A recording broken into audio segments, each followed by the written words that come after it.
Welcome, curious minds, to another episode of Flying Chariots-The Rise and Expanding Reality.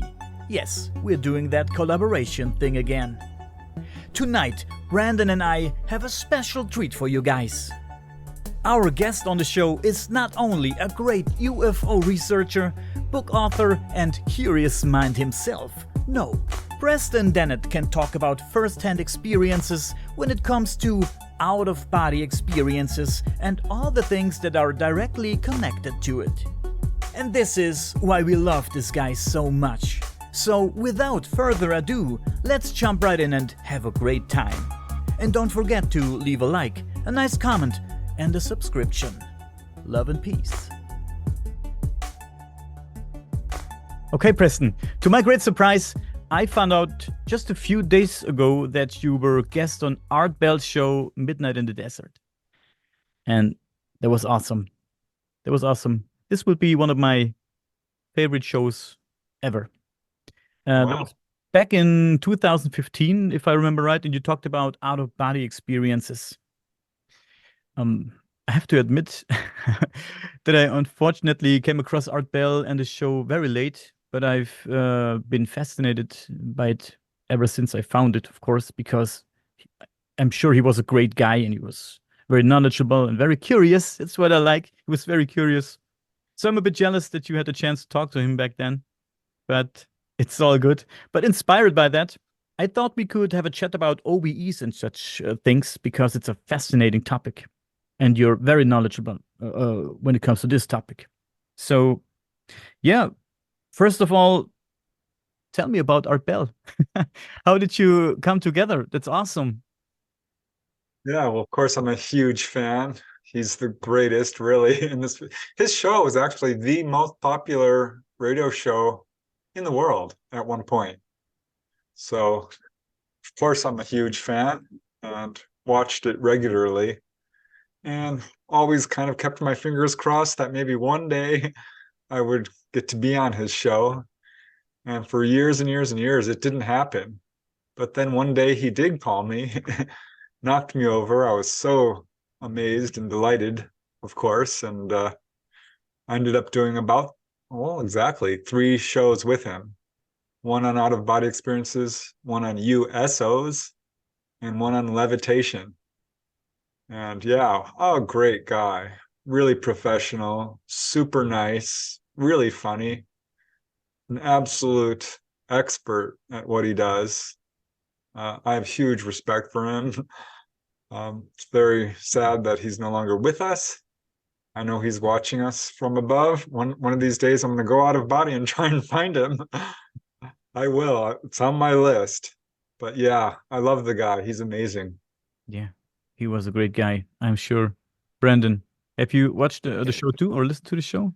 Oh God, massive influence, huge. And that's what got me into Coast to Coast to begin with. I mean, absolutely, yeah. And that started all of this around a very crucial time in my life. So this was dovetail with a huge change that I was going through. And so all the Art Bell, Nori, of course, but I mean the early days of Art Bell, man, that was beautiful. And so I would find like you guys just old recordings of it and listen to those, and it was just really cool. Yeah. I put a ton of his old shows in my MP3 player and listened to it at work. He has a very calming voice and a perfect voice for that kind of topic also.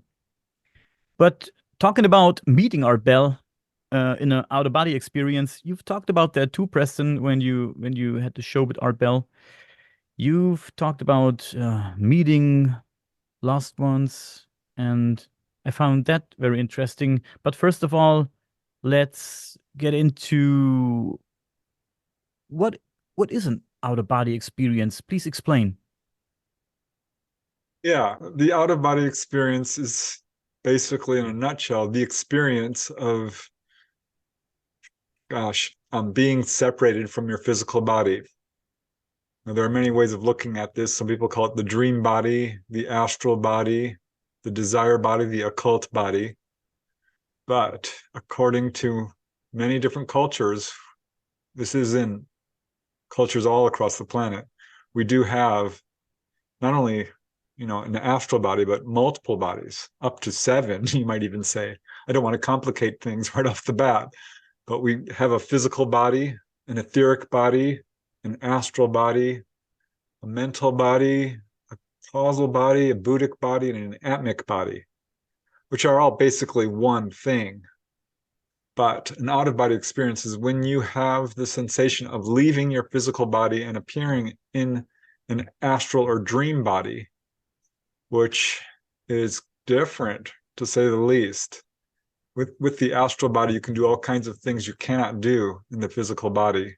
You can fly, you can walk through walls, you can teleport to distant locations, you can travel into the higher dimensions, what we would call the heavenly realms, and it doesn't age. So it's, in many respects, it's the superior body. It's where we come from. It's our true body. In a weird way, astral projection is a misnomer because it sort of implies that we're leaving our true body and going elsewhere, when in fact, that's our true home. That's where we come from. So being down in a physical body, we're projecting down into the third dimension from where we come from. So in a weird way, it's reversed. But yeah, the astral and out-of-body experience is just the experience of being separate from your physical body. You can see, you can taste, you can feel the wind, you can do all the things you can do in the physical body, but it's different. There are definitely some really striking differences. Sounds beautiful, to be honest, being in a place like that. But where exactly am I? How does it feel being there? Is it a different layer from where I am right now? How can you explain that? Well, having been at a bunch and read every darn book I could find on this, I'm still not entirely sure what's going on. But I can tell you, when you pop out of your body, usually you'll come out into what we still consider to be the third dimension. It's really not. It's actually sort of a fourth dimensional duplicate or reflection of the third dimension. It looks exactly the same. So yeah, you pop out and you're in your room and you can explore the physical world, and it's just like the physical world. I mean, you can see it and you can verify that this is a real experience, because you can go to a location while out of body that you haven't been to before, and you'll see, after you visit there physically, like, oh yeah, I really am out of body. I am there. But it's confusing because there are layers, and you can go just a couple of levels up and it still looks very much like Earth. Sort of, on the lower levels, it's very urban. It's very, not so much nature. It's lots of buildings and streets, and I mean, it's hard to describe other than that. I mean, it's very much like Earth. But the higher you go, the more beautiful it gets, the more it's composed of light, the more you see pastoral and natural scenes, trees and fields and flowers and streams. And I mean, it's absolutely stunningly beautiful when you get to where most of us will go when we pass on, which, in Christian religion and other religions, it's the heavenly realms. I'm not really a religious guy, but I don't know how else to describe it, because it is just like that. There are animals there, your pets, all your loved ones. The colors there are so amazing. I mean, you think you've seen the color red here on Earth, but you really haven't.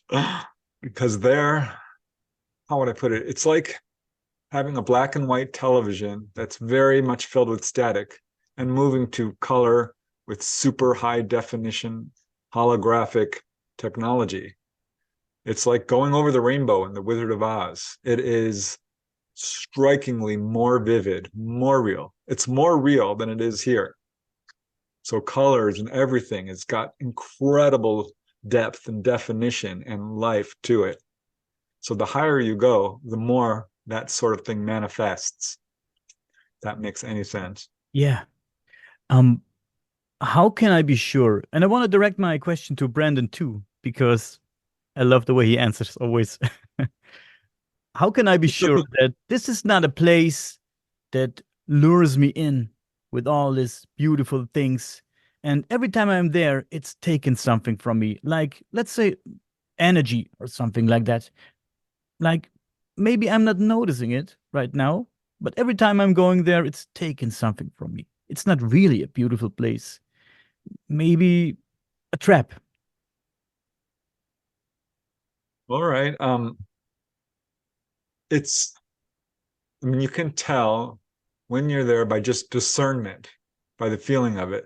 I would say Earth has got a lot more of that sort of worries to it. And the fact is, we all leave our bodies every night. This is nothing paranormal or supernatural. This is something each and every one of us do every single night. And most people recall it only in snippets through dreams, flying dreams, pre-lucid or lucid dreams. It's not a trap. It's a return to home. It is, it's a natural human progression of spiritual evolution. At some point, everyone's going to be doing this. I'm absolutely convinced. As you develop your own psychic abilities, you will have an out-of-body experience. And studies have shown most people have at least one in their life.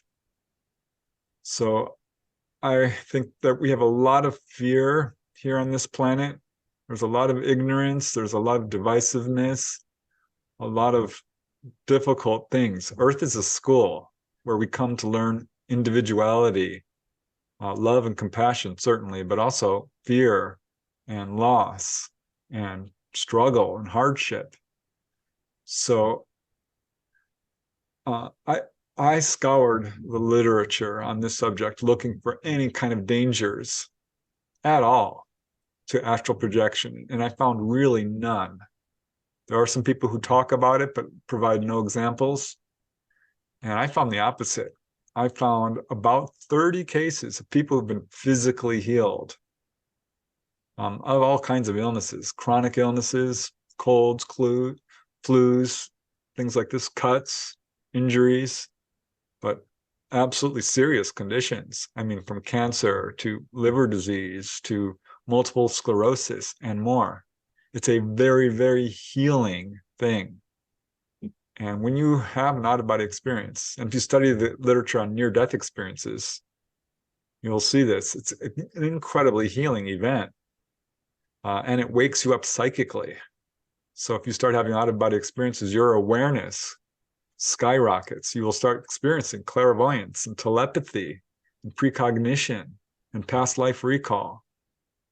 I don't believe for 1 second this is dangerous. It's as safe as sleeping. I don't think there's any evidence whatsoever to say that this is any kind of a trap. We are all going to have a permanent out-of-body experience at some point when we leave our body and pass on. And it's to your benefit to try it before you have your permanent OBE, because it will give you a huge step up. Because when people die, they have a whole adjustment period that they go through. I've seen it happen on the other side, especially people who are having issues like alcoholism or emotional issues. You basically go to a hospital and you have to recover, or you end up in one of the lower realms and have to work your way up. So everything I've learned and experienced shows me that this is 100% to our benefit to do. Brandon, please. This place just gets more fascinating and more fascinating, especially the fact that Preston Dennett and I have not only spoken via Zoom 4 or 5 times in the past month, but also been in person, one-on-one. And I got actually a stack of books here signed by him when I was at his home, and it was amazing. So getting to be with Preston in energetic proximity here, getting to hug that man, getting to be in his home and experience him in the person. I know him as nothing is altruistic. The man is convivial, beautiful, and perfect in every way. He's one of my favorite researchers and authors, obviously, with a stack of books here. And one of my favorite things about him is his perception. And what I've really figured out about this place is that's what this place is. It's your perception. Because Preston's having an amazing time, where I've spoken to other contactees that have not had an amazing time. Preston presents the information in such a way as it highlights what he finds to be in most resonant harmony with his relationship to the phenomena, and I find it beautiful. Other people also are doing the same based on their perception. And again, perception, right? So I find it fascinating when we talk about this. And the only real glimpse into this world that I have is through psychedelics. It's been self-induced. It hasn't been an alien coming down or a paranormal event or some near-death experience or an out-of-body experience. I'm not a dreamer, as they would say. I'm a dreamer in this world, but I don't go to sleep, have dreams, wake up from them. And Preston, you and I have talked about this. But it's just fascinating to me to hear the interesting experiences that people of consciousness have had that I don't feel I'm experiencing for whatever reason. And maybe I'm limiting myself in this way, or quotes, so that I can really experience this from a very bare bones place, uninhibited or unaffected by anything outside. So I really have just this absolute subjectivity with this. But what I've noticed in that is the pervasive subjectivity within it. I think what's fascinating about this from this point of view, from my perception, is that all of us out here seem to be wearing these VR headsets where everybody is walking around explaining what they're seeing in their VR headset, but it's very different, if not just a slightly askew, than what everybody else is seeing. Eyewitness cases in normal everyday things are the most unreliable in court cases because of that. I can't see something and you can't see something, and us both absolutely explain it perfectly together, though we were right there next to each other. So again, there's an element of the witness, the observer, the subjectivity to this that colors the entire reality in which we're in. Now, maybe that's sort of a prescribed thing. You know, people talk about these contracts. I'm here to learn. I'm here to this. I feel motivated by the fact that this is a school and that I'm progressing in some way where I was not. And in that, maybe everybody has their own little lesson installed on their VR headset. And what this offers you is the opportunity to experience the phenomena the way Preston has and the stories that he's gravitated with it. Also, the way other people explain it as well. And they act sort of as these not either or, simply options of experience in an unlimited place of plane, right? In this amazing place that we seem to find ourselves in, that's completely up to you on how you experience it. But it seems that these external, if you want to put it that way, curveballs sort of come in and color your experience. And again, from my perspective, everybody's having a different trip, man. You guys are all, everybody's got a different thing going on, and it's all beautiful.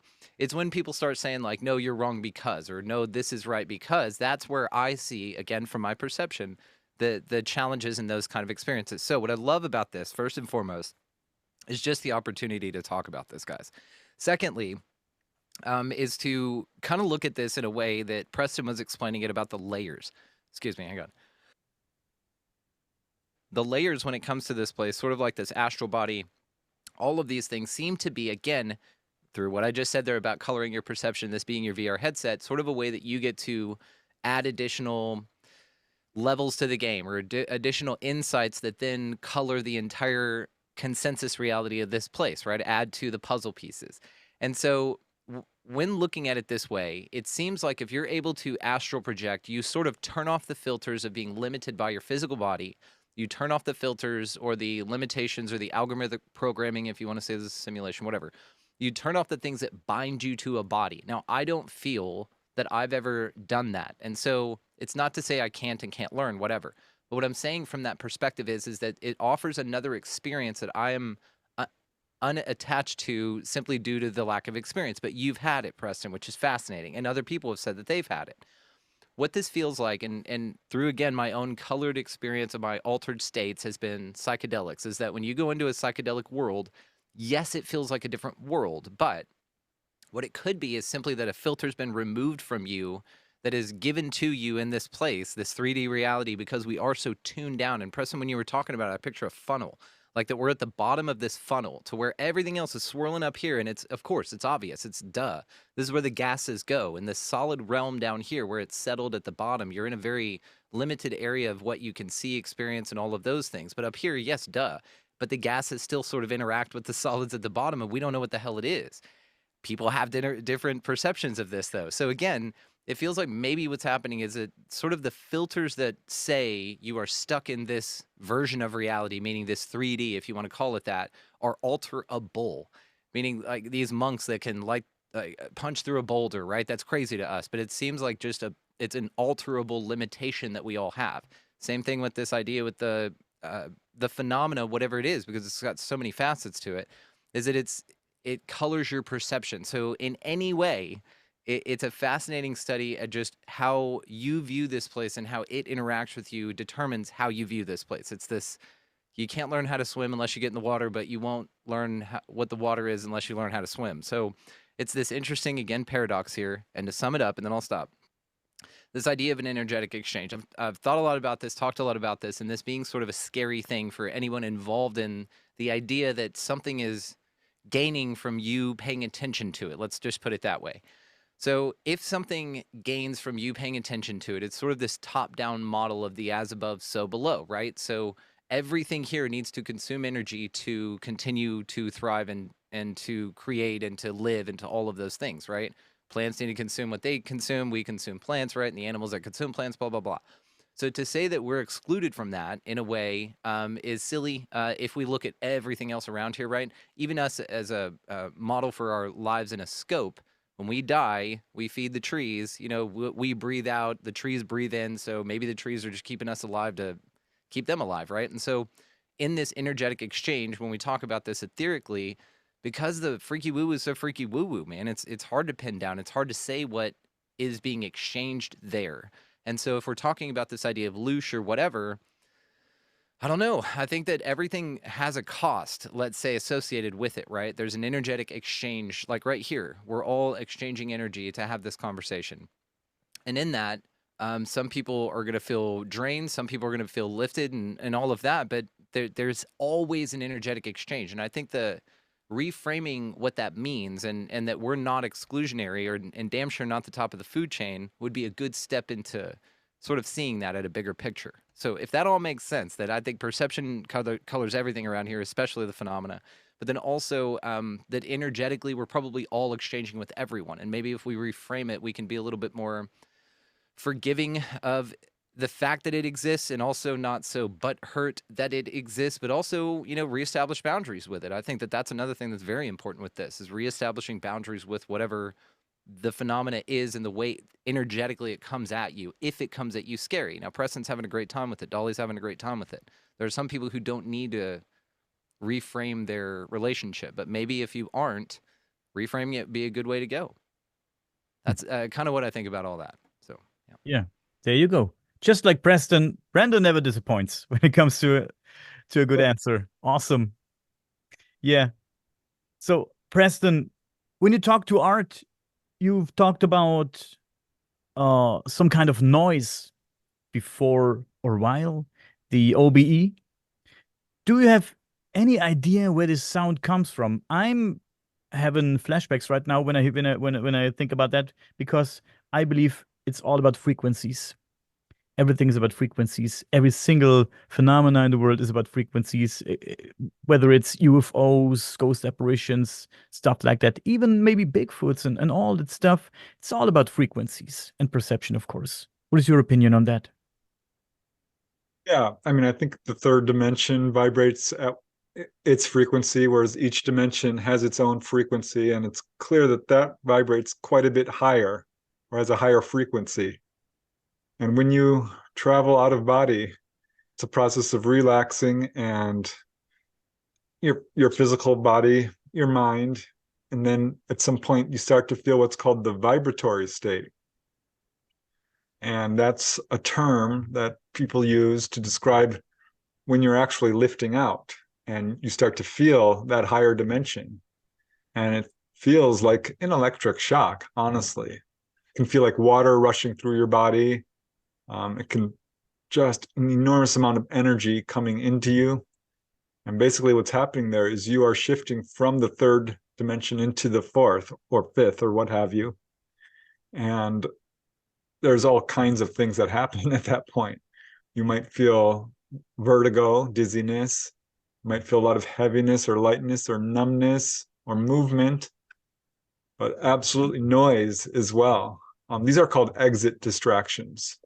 And it can sound like the roar of a jet airplane or a leaf blower.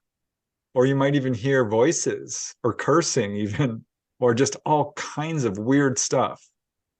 Perception does play a big role in everything about this. A person's belief system. We perceive reality through the lens of our belief system. And that manifests very strongly in the out-of-body experience because thought rules on the astral planes. If you think it, it can manifest right in front of you, especially in certain dimensions. Everything you think, boom, it's there. So there's a lot going on, especially when you're a beginner at this. It's hard to sort out. But now, once you get good at it, you can bypass all the vibratory state and all the exit distractions and the noises and the vertigo, and you just slip right out because it is a natural thing. This is something we all do. And I just want to backtrack a little bit about, so-called dangers, because people talk about this, saying, oh, you could get lost, you could get possessed, you could go too far out and not come back. All these sort of things. And I'm like, no. Again, it's as safe as sleeping. We all have spirit guides who watch over us. It's an absolutely natural thing. The only real danger is you might encounter what I would call hostile entities, hostile spirits. But then you can just go right back into your body and they can't touch you. You're not physical when you're on the other side, so nothing can really hurt you. It's hard to get through your head when you see stuff coming at you when you're out of body. You're like, oh, I need to run. But no, you're fine. And yeah, you can hear, music on the other side has a vibrancy to it, a surround sound kind of aspect, an absolute depth that's you just can't experience here. And that's true with all senses, vision and feeling. Everything is heightened there, I think would be a good way of putting it. Since you It's told like a sorry. hypersensitivity in a psychedelic state. So you get this hypersensitivity. I want to ask you about the vertigo real quick.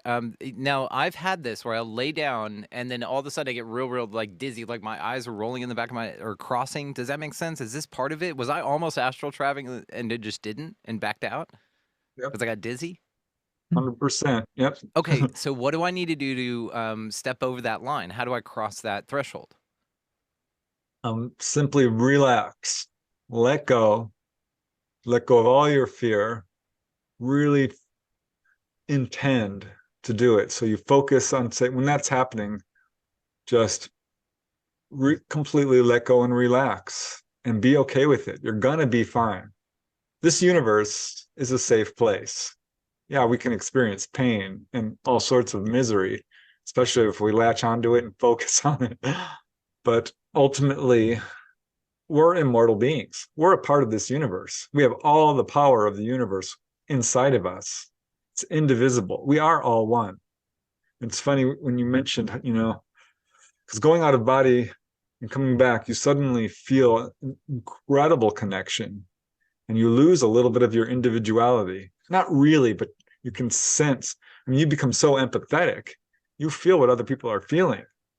You absolutely kind of, I don't know how to describe it, but you feel that interconnectedness between everyone to the point where if someone feels pain, you might not feel it physically, but you can certainly feel it.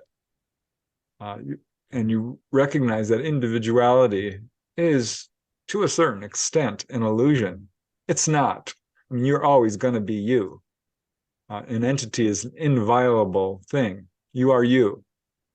But we are so much more connected than people realize. I'm getting off a little bit on tangents here. I'm sorry. No, it's beautiful. I did want to ask if you had more tangent, please continue it. But I have another question for you before Daniel does. Sure. Oh, then I've heard cases and I'm going to preface this by something I'm reading in a book right now by a guy named Joe Marshala, and it's a book called Repeatlessness. Have y'all ever heard of it? I found it just half-price bookstore. It's just a random... Anyway, so Joe Marshala, Repeatlessness. Highly recommend this book. It's fantastic. And one of the things he says about fear of the or about fear in general is a quote from some yogi that he'd studied under. And so before I ask my question, fear of the unknown is ridiculous because you can't know what that is. You don't have a fear to compare it to, right? You don't have a thing to compare it to fear-wise. What you're really afraid of is leaving the known, right? And so phrasing it that way is a fascinating way to sort of look at inviting yourself into, participate into a world that has mixed feelings as far as experiences go, right? Because I've had a bad trip psychedelic wise, and I still took psychedelics after, right? I didn't base it on that one experience. Some people may have a challenging experience in these contact phenomena, but or out astral body or anything else, but then it doesn't necessarily mean that it's a sweeping thing and then should therefore be ubiquity for anybody, because again, it's all perception, right? Um, to the question then, I've heard people talk about that when you go out of body, you do run a risk. And again, I'm going to say that this is just a perception and then ask what you think about this. You do run a risk of somebody coming into your body, and that the idea of spirit guides standing there and protecting is only as good as your belief in them. And if you have no, and so it gets very colored by, you need to establish a bunch of things before you even hop out, which is fascinating that you say that we all do it naturally anyway with no sort of establishment on this, right? So the idea goes is that you can have your body inhabited while you're out of it, and then you're just stuck in some sort of place. Second part to that question, some people who travel to certain areas, even remote viewers, say that they're blocked from going somewhere. But in an astral body, I've heard that when you go to Area 51 has been the bigger one that people travel to. So when you go to Area 51, you're either turned away and it's blocked, right? Nobody can go there, or you can get in, but your soul gets trapped there in some tube, and they have soul trap tubes that they hang on to, and then they send somebody back to run your body for you. What do you think of all that, Preston? Because again, I know that's very fear-based. It's part of the conversation. So what do you think? Yeah, well, I'm glad you said that. Fear-based, because that is exactly true. The best thing anyone can do on this planet is to let go of fear, overcome fear. And this is one of the things that stops people from having out-of-body experiences. This is plain and simple fear. If you can overcome all of those so-called deadly sins, fear and lust and greed and anger, you will have a much easier time with this. You can go to Area 51. I did it. I know other people who have done it. So you can do this. There are places that are very difficult to get to that you might perhaps not be at the level of being able to do it. The very higher planes vibrate, and I'm not sure if that's the best word, but vibrate at such a high frequency that unless you are evolved, you're not going to have an easy time of it.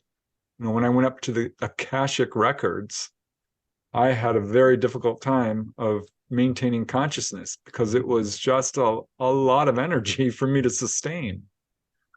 But no, you cannot be possessed. And let me explain this, because and I said it earlier, as an entity, you are inviolable. You are who you are. Possession is a real thing, but it's not looked. I don't think it's being explained fully accurately, because you're not being taken over by another entity. There's someone who's basically attacking you, yes. But when you go out, again, we all go out of body every night.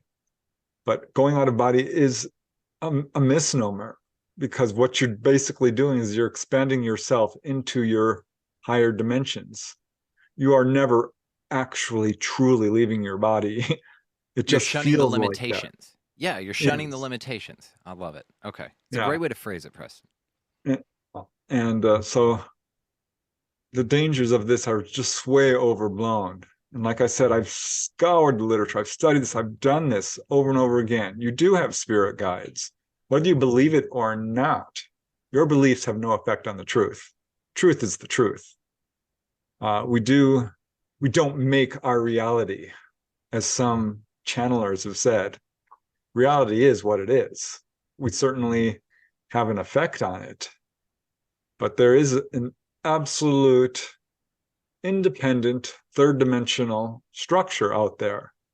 A tree is a tree, and when it falls in the forest, it makes a sound, whether you're there or not.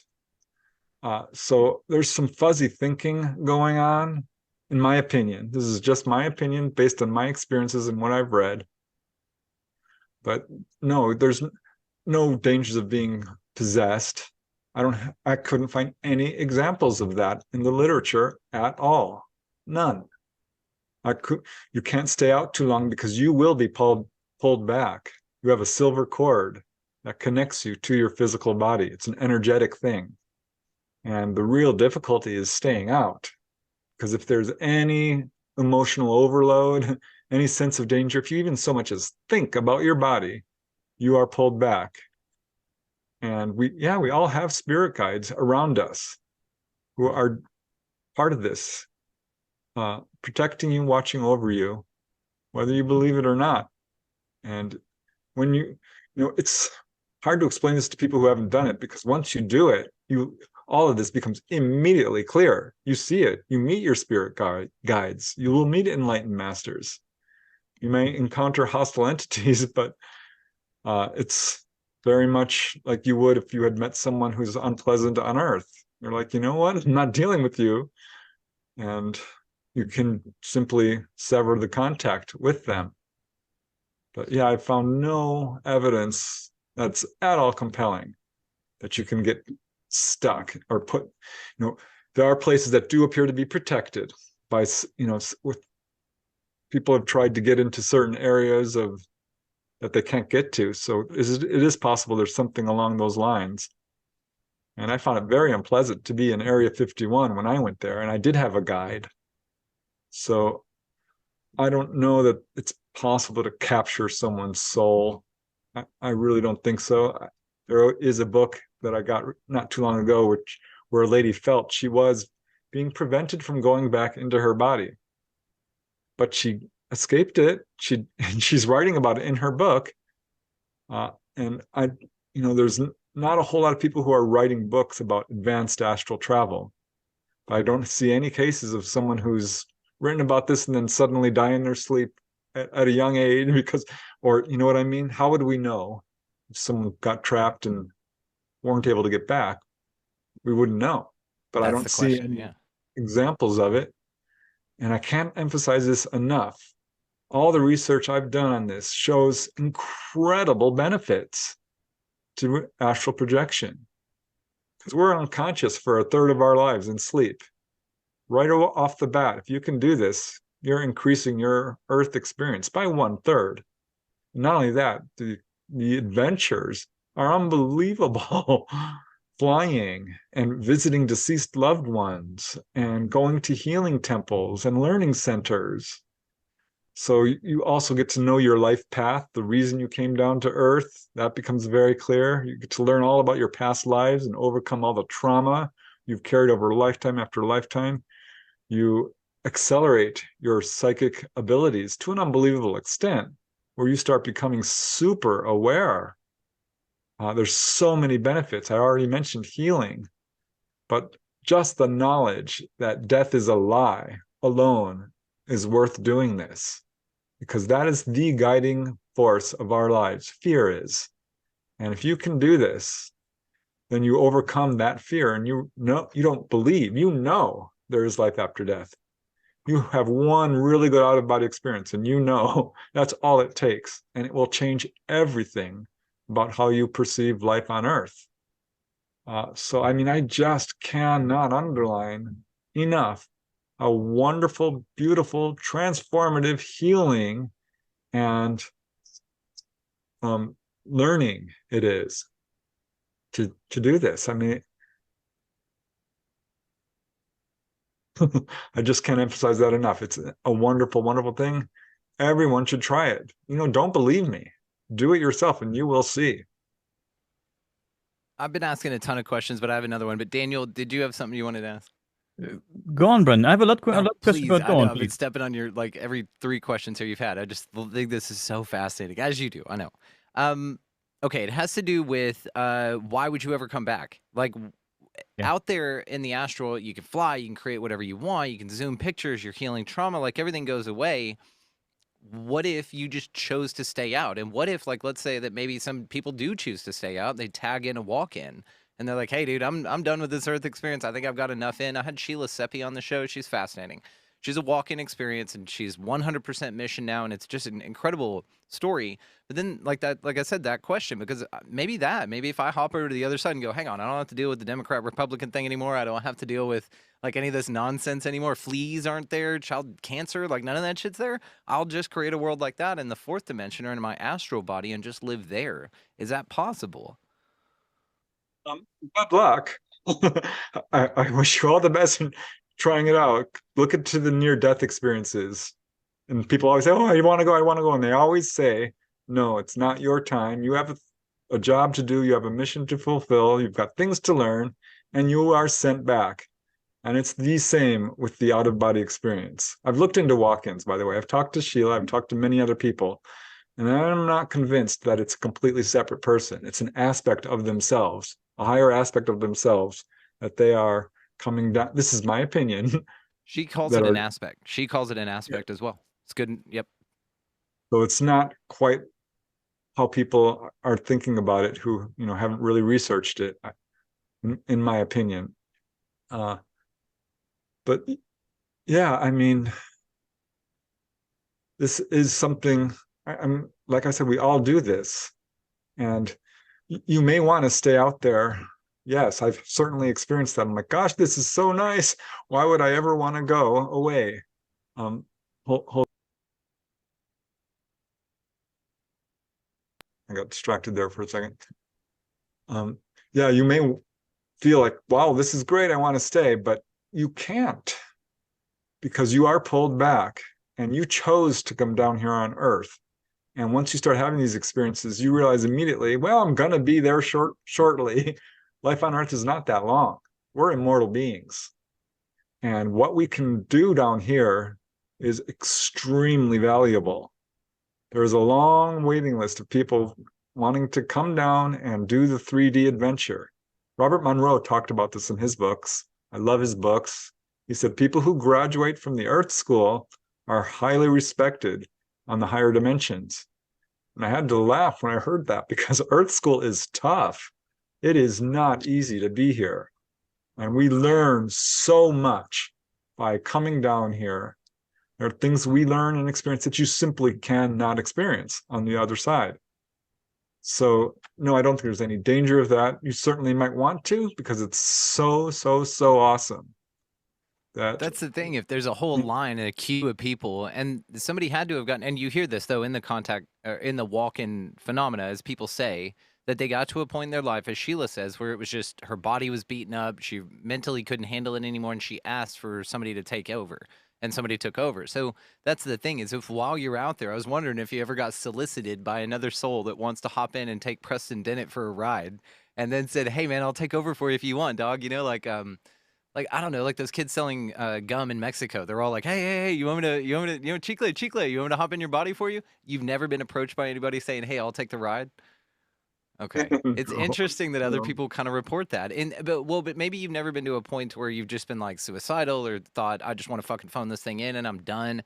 Because that's usually when you hear those accounts, is when people say they were just finished with it. They just couldn't do anymore and they begged to be. My first OBE, I was profoundly depressed when it happened. See, my mom, my mom had passed on a few years earlier, which was one of my motivations really for doing it. But, I was having a hard time. I was pretty young.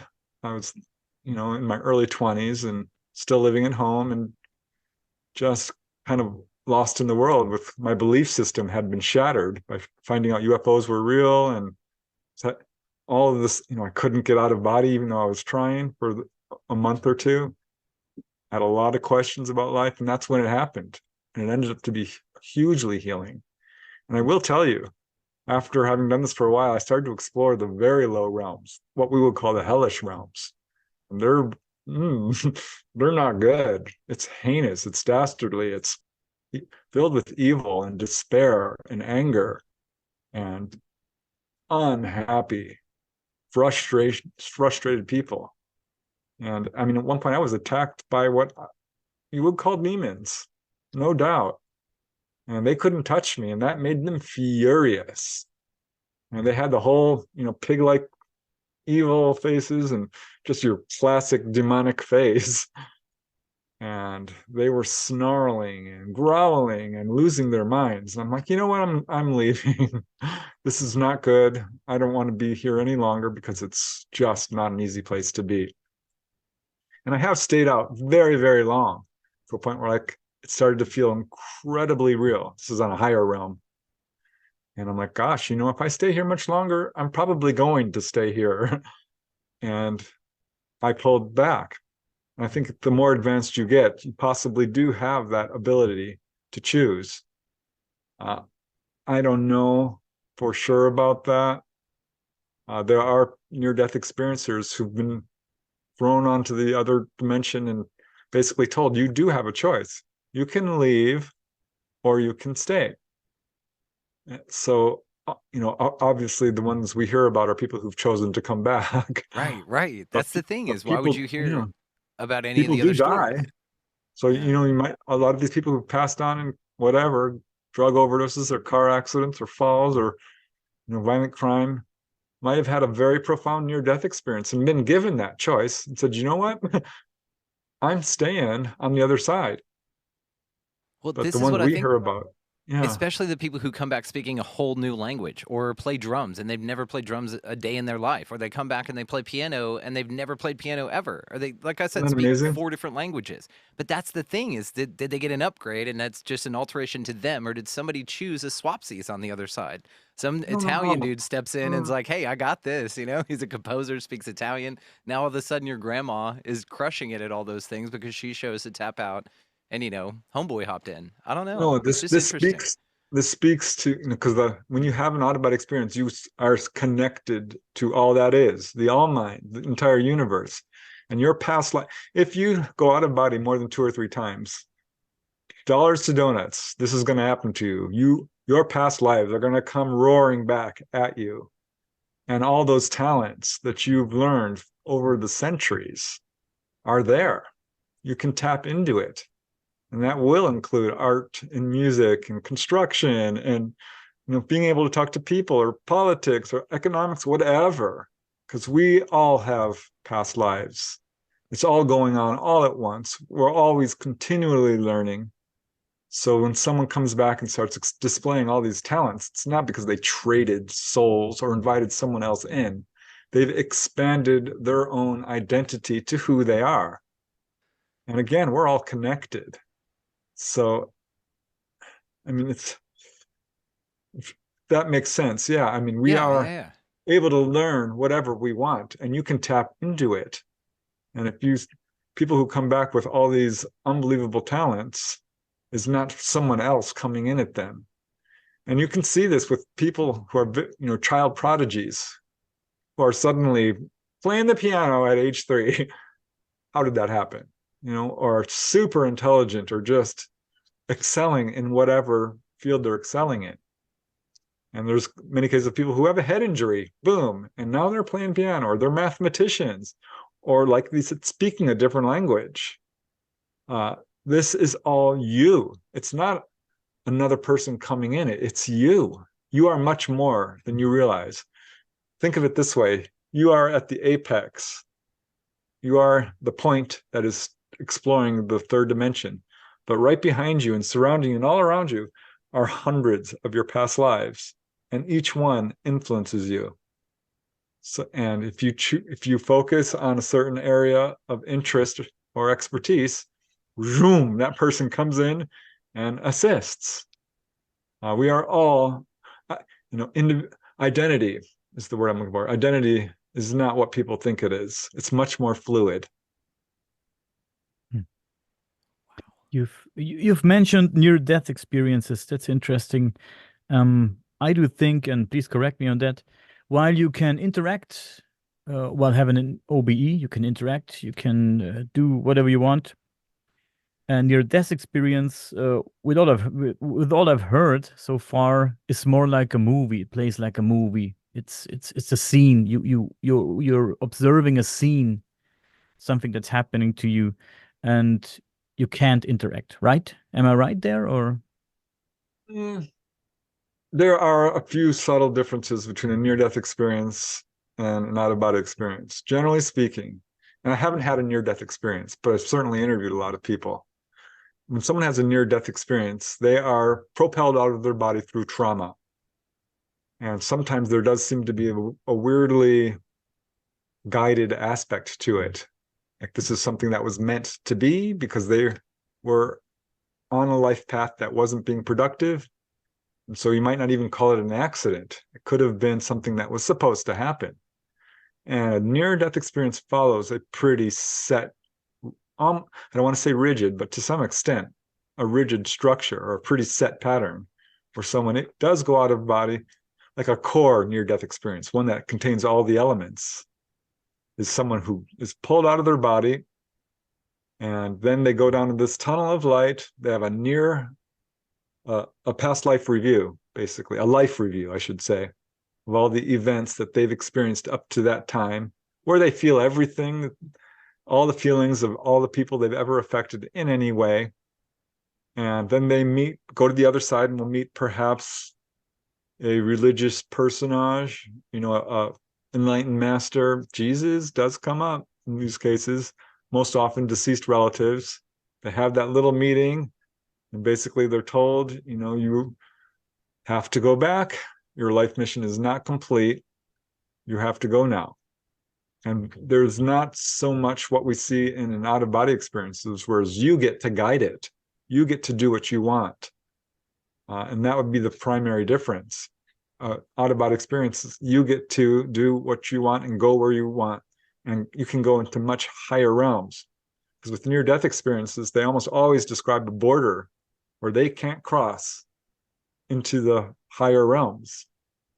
And that is just not there with out-of-body experiences. You can go as far as you are able or want to go. And you can experience everything that a person experiences in a near-death experience, in terms of, a life review, or visiting the past, or even seeing future events, because that does happen with near-death experiences, some as well. So in essence, in a nutshell, a near-death experience is a forced out-of-body experience. Mm-hmm. Interesting. And people who have a near-death experience almost always do have a psychic awakening, as do astral projectors, and will start having regular out-of-body experiences as well. But they're essentially the same thing. It's just one is done through trauma and the other is done through guided work. Mm-hmm. Interesting. Do you think there is a direct connection between OBEs and other phenomena? For example, hauntings, aliens, maybe even UFOs. Is there a connection, or is this perhaps even a way of communicating with, let's say, extraterrestrials or spirits? You've told a very interesting story about meeting loved ones, or is there a connection between OBEs and remote viewing, maybe stuff like that? Where do you see a connection? Yeah, there are absolute connections between all of these things: remote viewing, ghosts, hauntings, onboard UFO encounters. All of it are connected in a way. Now, there are researchers who are lumping this all together, saying, well, there's an intelligence, it puts on different masks, there's different modalities, and basically a near-death experience and an out-of-body experience and a Bigfoot encounter and a ghost encounter and a UFO encounter are all the same thing. I vehemently disagree. You can experience all of these, and they are separate things that have interesting commonalities. There are books out there about how close an onboard experience is to a near-death experience and an out-of-body experience. Yeah, there were some interesting commonalities, but they are wholly different. And I've experienced these, so I can tell you this from personal knowledge, as well as from studying it and interviewing people. When someone, say, has an out-of-body experience, what it does is wake up their psychic abilities. So you might come back and you start seeing ghosts, having what you would call mediumship abilities, or having the power of healing, or raise your perception to a degree that you can communicate with animals in a way that you couldn't before. You experience a wide variety. It wakes up psychic abilities across the board. Now, when someone has a near-death experience, the same thing happens. When someone has an onboard experience, the same thing can happen, and often does. This does not mean they're the same thing. So there are people who live in haunted houses and never see a darn thing until someone else moves in, and then it starts acting up. ETs are very much aware of all of this, have a great understanding of it, And this is one of the reasons I think so many contactees experience a wide variety of psychic abilities, because ETs are attracted to those people who have woken up to a degree. That's one of their main agendas, their goals, is to wake people up, because we are wallowing in ignorance and fear on this planet, and it's causing all kinds of problems. There is a connection between all of these for sure. And here's a case that really spoke to me about this. One guy had a pilot had a very close-up encounter with UFOs surrounding his plane. I think this was in Nevada, landed, and he reported it to his superiors. These government guys showed up and wanted to know everything about what he saw. And then they asked him a very curious question. They said, have you had any out-of-body experiences since you saw these UFOs? And the pilot was shocked, because yes, he had a very profound out-of-body experience just a few days following this incredible UFO sighting. So what's going on here? A UFO sighting, and even a simple encounter, can have a very profound effect on you and wake you up to a certain degree, because it makes you consider new ideas. There's a level of direct contact there. When someone experiences telepathy with ETs, it activates that ability. And so all these natural human talents that have been suppressed and denied and explained away and ignored start bubbling to the surface. And we see this over and over again. Contactee will come back from the experience and poltergeist activity will break out. We'll start seeing shadow people, experiencing mediumship, having out-of-body experiences. So yes, all of these are connected. But in my opinion, they're separate things. We have unlimited abilities of what we can do and experience. But to lump them all and say that it's all about us is very anthropocentric. And that never works out, historically speaking. ETs exist without us. You know, they are not something we created by any means, nor are ghosts or Bigfoot or anything. We are, like you said, Brandon, not the top of the food chain. There's a lot out there that we are just beginning to understand. I just say this because I see this in a school of thought in ufology. And you know, all these people who are reporting ETs, that's not ETs. Yes, it is. It is ETs. ETs are real. There are people out there just like us. And when someone sees a Bigfoot, that's a Bigfoot. When someone's having a near-death experience, it follows a very set pattern, as does an onboard encounter, as does a haunting, whether it's or an angelic encounter or a demonic haunting. These are all separate things. And it irks me and it frustrates me when people are saying, well, you know, it's a phenomenon that wears different masks. Where's your proof? Where's your evidence? Show me the first-hand cases that support that theory.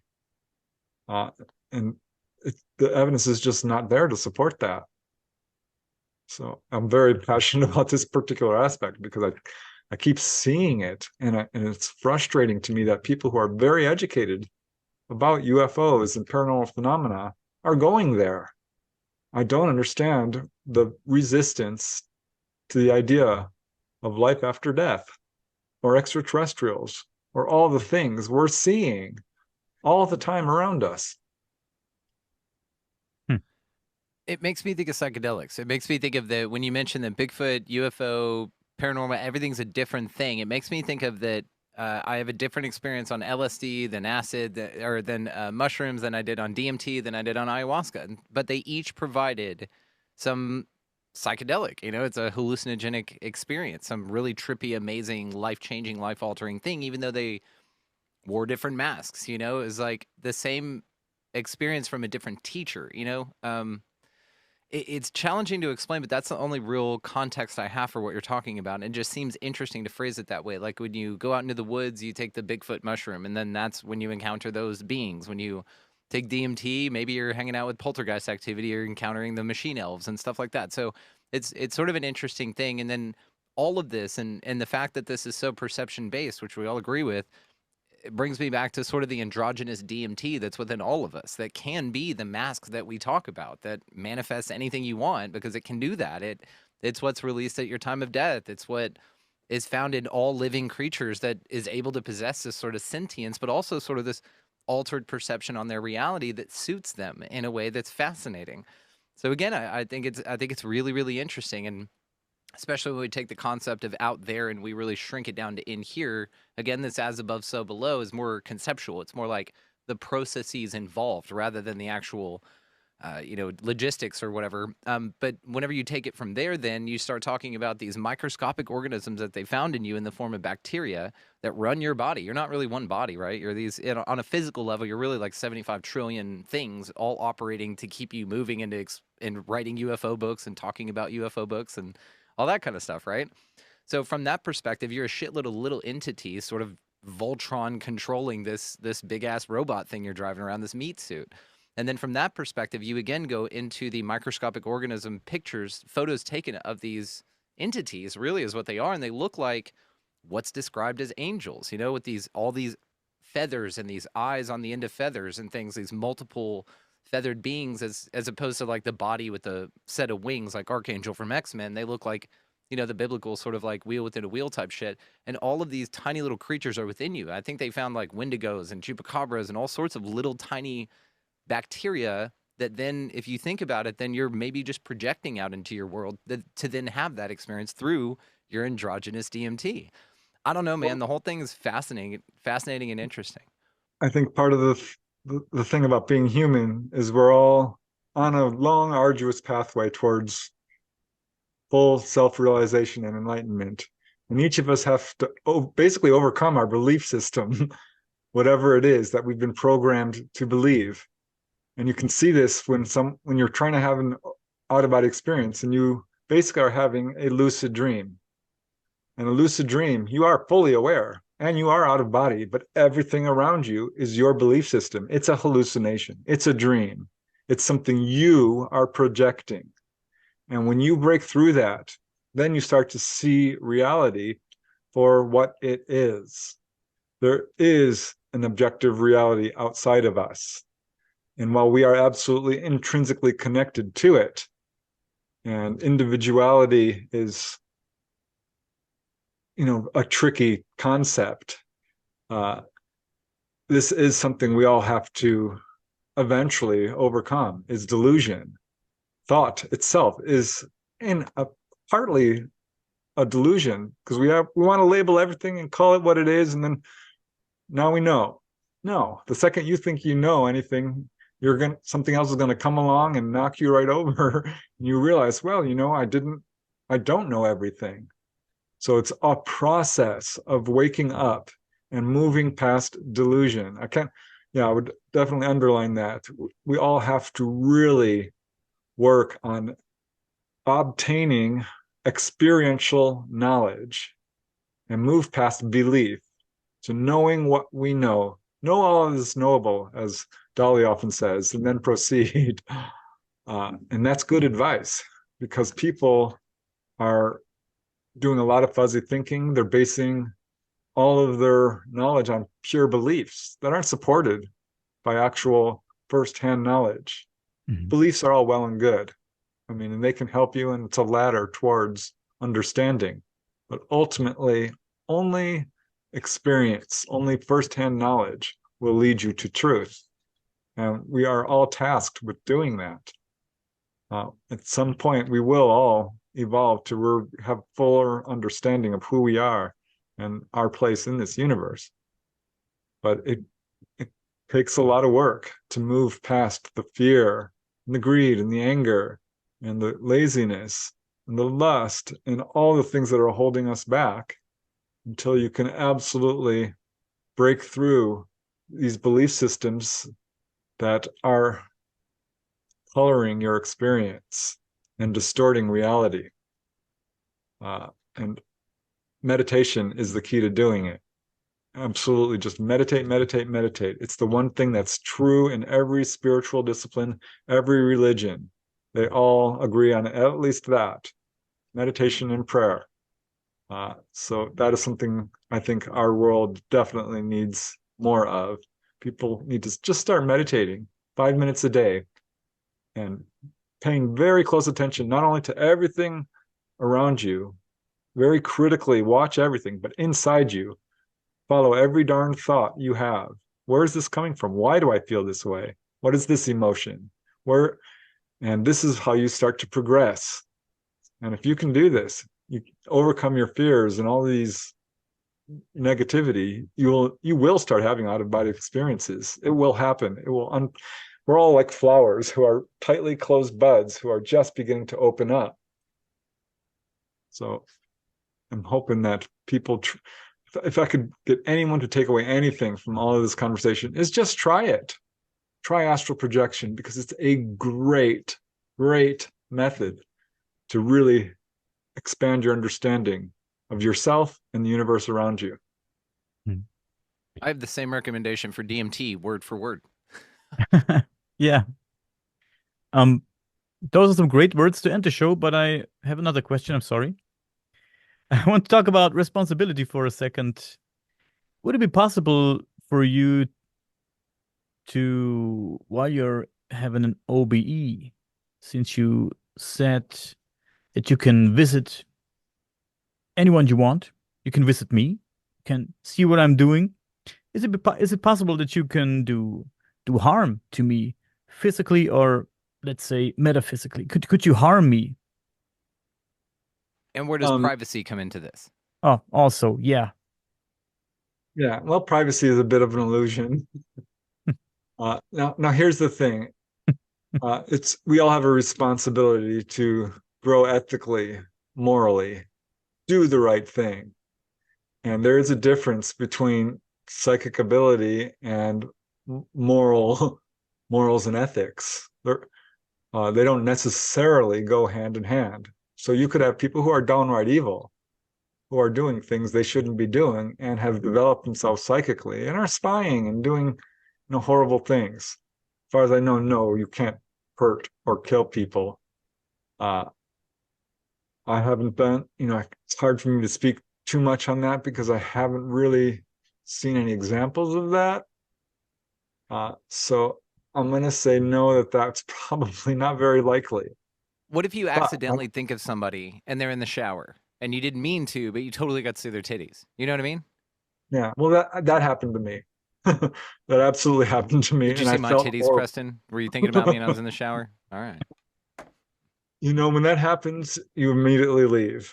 If you're a good person, you're like, oh my gosh, and I think what happens is you start to, having these experiences, you grow very quickly, morally and ethically.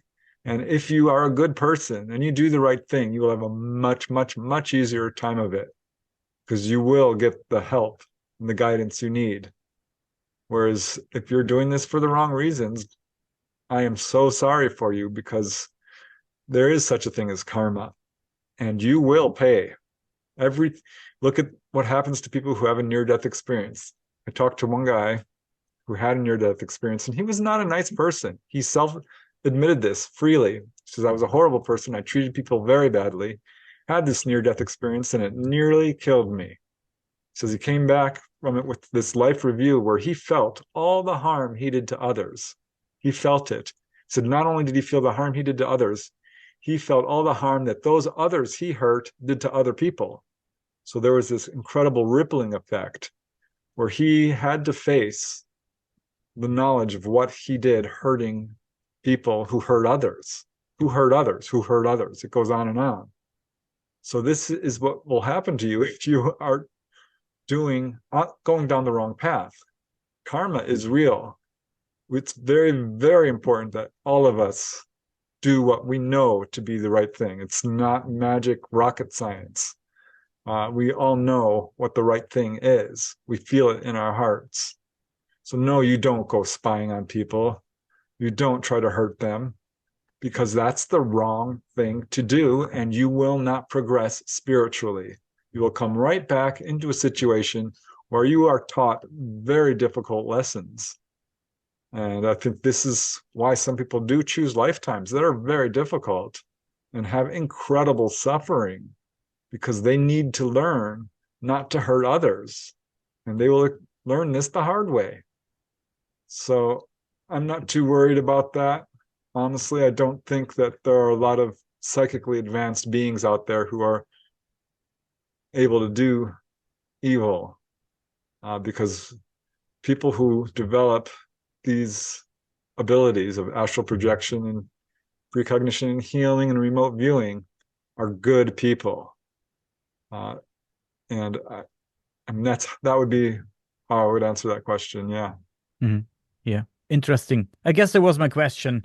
If we are morally or ethically accountable, even if we are operating outside our physical bodies, and maybe if there's some being or entity that controls this layer of reality and controls what we're doing while we're there. Yeah, but it was an interesting answer. Thank you for that. So I think I'm done. I don't know if Brandon still has some. Preston and I've spent hours and dozens of hours over the past month, and I could talk to you forever, brother. Of course. But before we roll, I know I have a stack of Preston Dennett books back here, but I do want to point out a couple of his favorite and my favorite: the onboard UFO encounters, as well as the wife has the other one. Okay, yeah, my wife has a couple of these. Anyway, Symmetry. If you guys want to check out just a fascinating, you mentioned Dolly earlier. He mentioned someone named Dolly and kept moving, but Dolly Saffron is the key figure in this book. Her experiences are, some of them are encapsulated in this work. It's Preston Dennett, so you know you're going to love it, but also it's a fascinating story. If you've ever enjoyed anything of the sort of what we're talking about here, this is one of the best books on the subject to get. So I know that Preston's going to be linked below, but highly recommend if you're new to Preston's work or anything like that. Healing Power of UFOs, always a great one. Inside UFOs, onboard UFO encounters, like you can't go wrong. But you did mention Dolly earlier, so I do want to throw her and your work about her a shout out. She pilots UFOs, guys. It's an incredible story. Incredible. Yeah. Just wanted to shout him out there. Yeah, definitely. Preston has some awesome books out there. I will put a link in the description, guys. Yeah. That was a fantastic conversation. I had a lot of fun and I learned a lot. I always learn a lot from you, Preston. Thank you so much for that. My pleasure. Thanks for the opportunity.